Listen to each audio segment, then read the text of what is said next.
Remember, you need to wedge your clay to get all your air bubbles out. Next thing is you take a chunk of clay, make sure you have canvas down in between your clay, right here, and then you'll put this over the top, all the way across, and you'll roll it. Don't go too fast because you don't want to break the wire underneath. And you'll roll it through that piece, and you'll roll it through the next piece.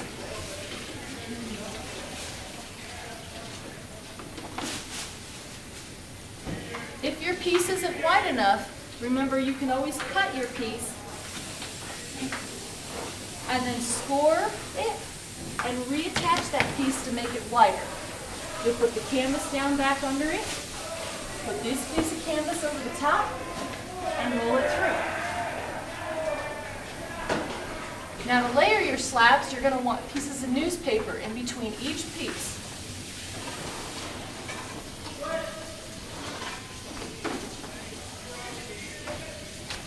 So see, this made it a little wider.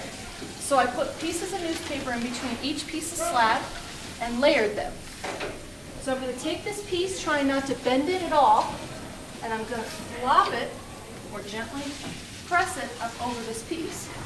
Be careful, because the more that you bend this piece, the more it's going to break and stress it out, and it's just going to break right off. Also be careful because of these edges. If it's not perfectly on top, for example, these other layers, it'll just dry that way and it'll dry bent.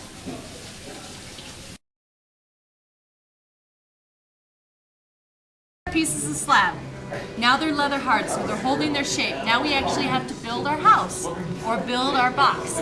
So I'm going to take the slab, be careful not to bend it in half or crack it. And I've got two pieces here. You'll take your ruler.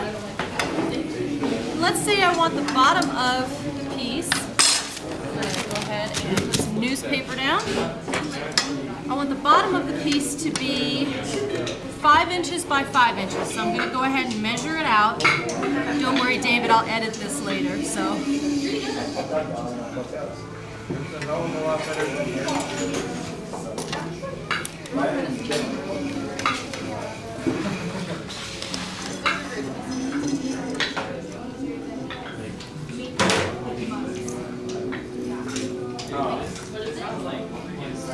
And I would measure out your pieces so you know how big the structure is going to be.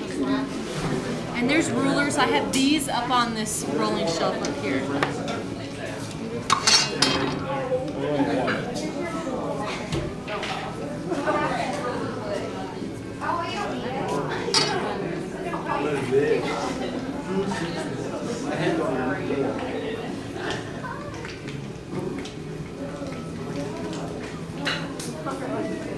David, you can stop it and then...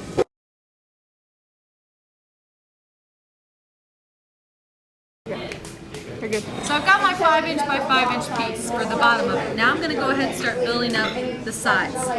So what I would do is I would measure this out so it's perfect, so it would perfectly fit right here. And all I need to do is score where the pieces are going to hit.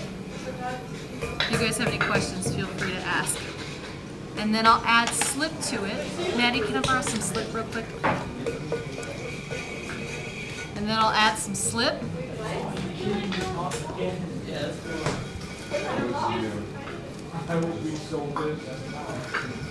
Okay. And on the inside, I'm going to add coils. And you'll just take your modeling tool, which is that flat piece, wooden piece, and you'll smooth it out on the outside. This is the inside of the pot. And then also on the outside, you'll smooth this crack too. Okay? Be careful when you're measuring your pieces so that they overlap and they actually match up. Because remember, you know, this is a width too. So you'll go ahead and build your box.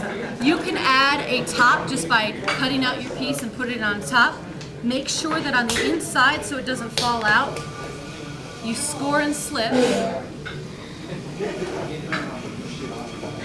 So I would score and slip a small tab on the inside so that it'll actually fit on the inside of the box. Or you can build up your whole house or your whole box and then cut around it so that half of it goes. So you can do a bunch of different ways. Questions? I like So like since you can cut them in different ways, can't you just like put a dough on it?